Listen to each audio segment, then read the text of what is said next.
ये हमरा चूड़िया पाए हो चूड़ी बलमा जी के नाम क्यों है हुए हमारा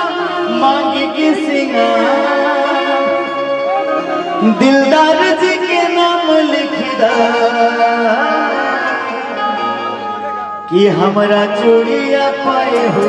चूड़िया बलमा जी के नाम लिखदा। हम चाहें कि एगो गाँव का लड़का चाहिए ये गाना पर हमरा तनी ऐसा है इतना दूर में कंपटीशन करा दे बब्बा ये पहले यहाँ करके निधि जी आप बैठ जाइए केकरा से अच्छा हाँ निधि जी बैठिए हाँ अरे गजब चपला लगा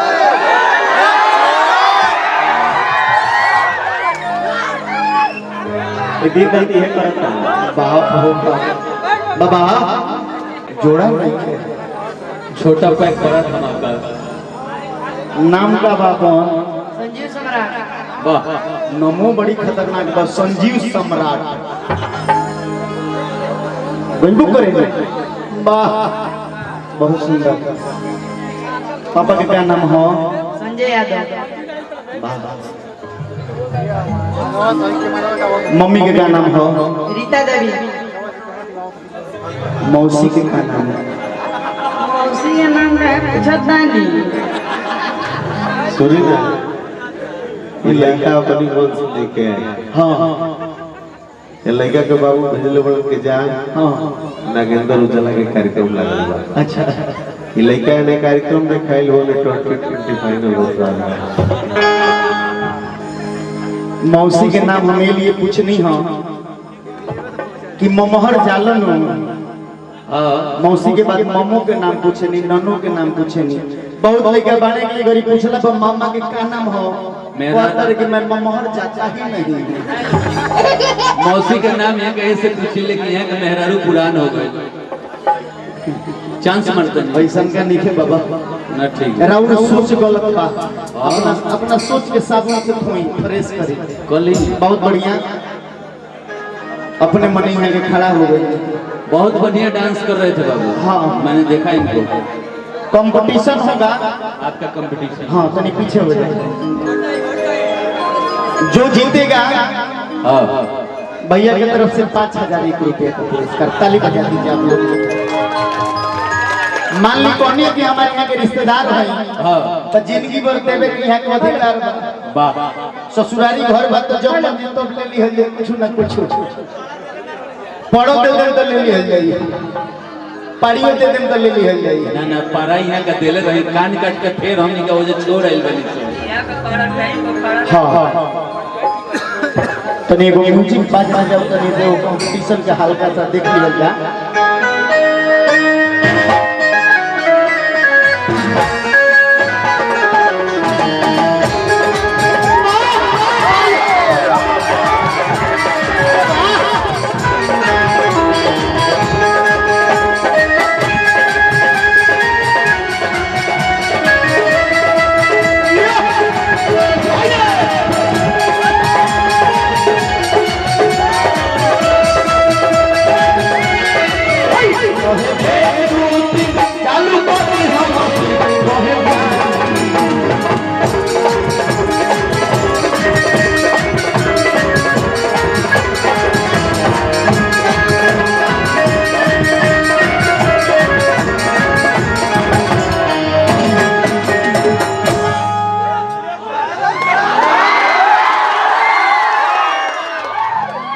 बाबू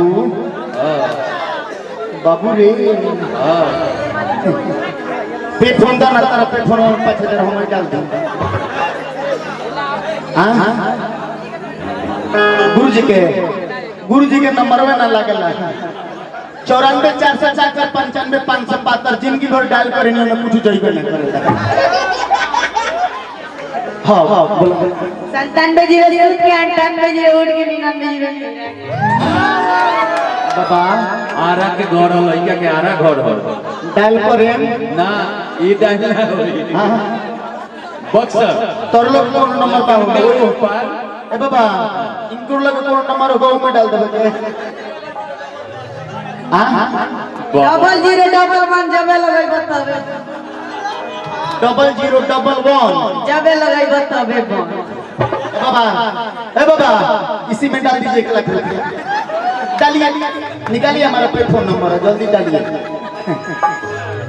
तोर लोग कौन नंबर पा होगा क्या बात है वाह कृष्ण कुमार जी तमाम फिल्म के अभिनेता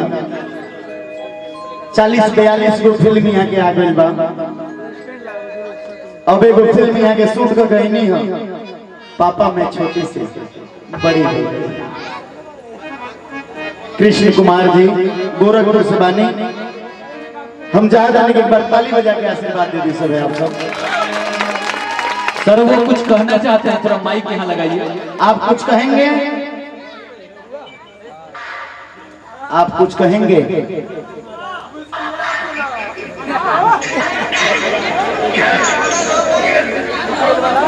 चलिए बहुत बहुत धन्यवाद भैया के आए हाँ अब भाव में आओगे समय बढ़त जाता है ठीक बात वही गीत के भाव बात हम देसीला स्टाइल में हमारे के खाटी ठीक बात कि हमरा चूड़िया पाए हो चूड़िया बलमा जी के नाम कि उहे हुए हमरा मांगी के सिंगार दिलदार जी के नाम लिखिदा कि हमरा चूड़िया पाए हो चूड़िया बलमा जी के नाम लिखिदा हमरा चूड़िया पाए हो चूड़िया बलमा जी के नाम लिखिदा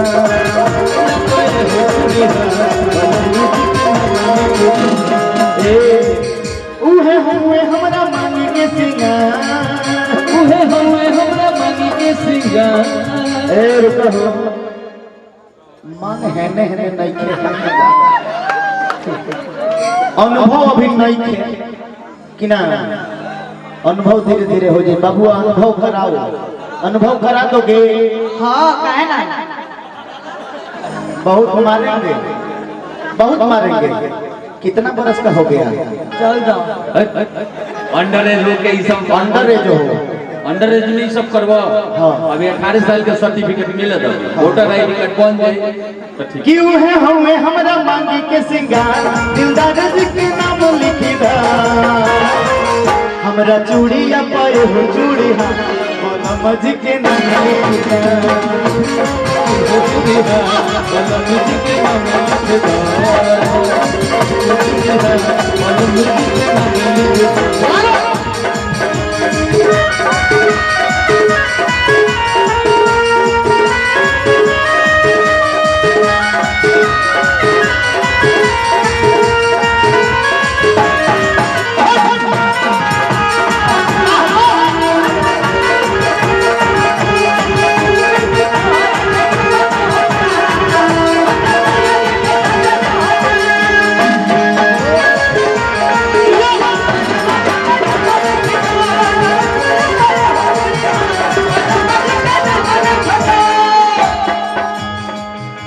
आगे भाव लगा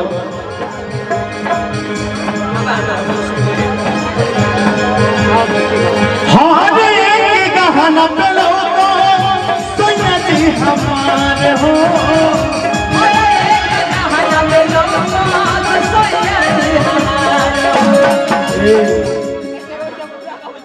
मांगना कितना खातिर तारा हम अपना सैया जी बना दी तो क्या करबो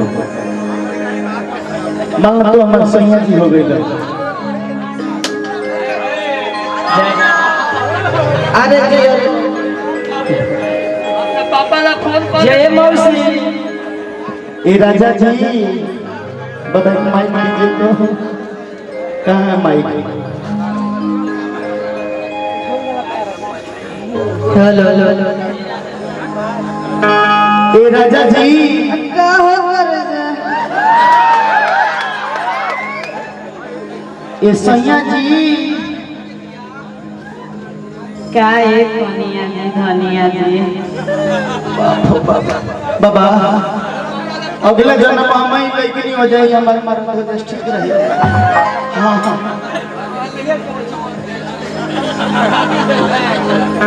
ये हमारे फेफड़ा जी क्या है हमार लीवर जी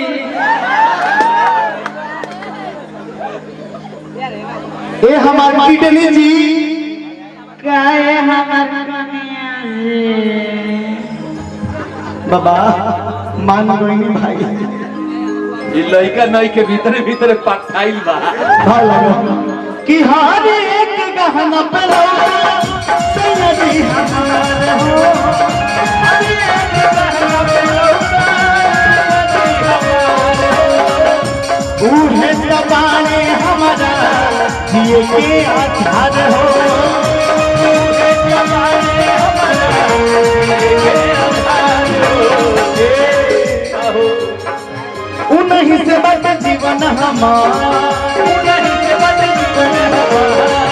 उन्हीं से बट जीवन हमारा इहे सरे अमल किदा हमरा चूड़िया पाए हो चूड़ी कलमत के नाम लिखा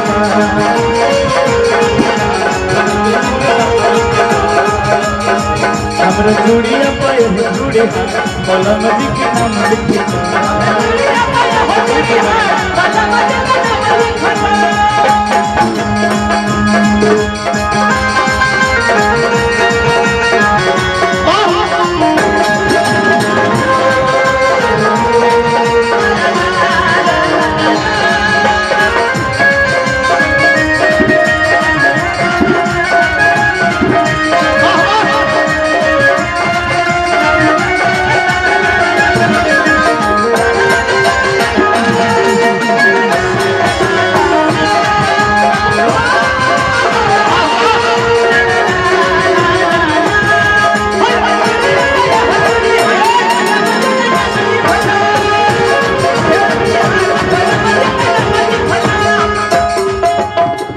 अंतिम में भाव लगल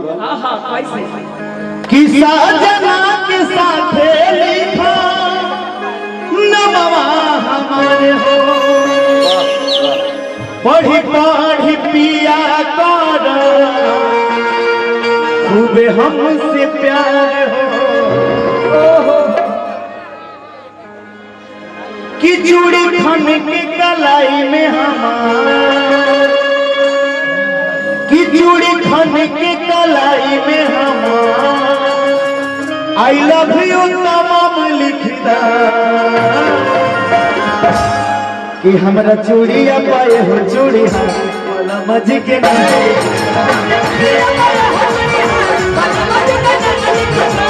हमरा चूड़िया पाए हो चूड़ी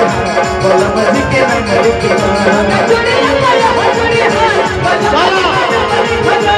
हमरा चूड़िया पाए हो चूड़ी मजी के नाम लिखदा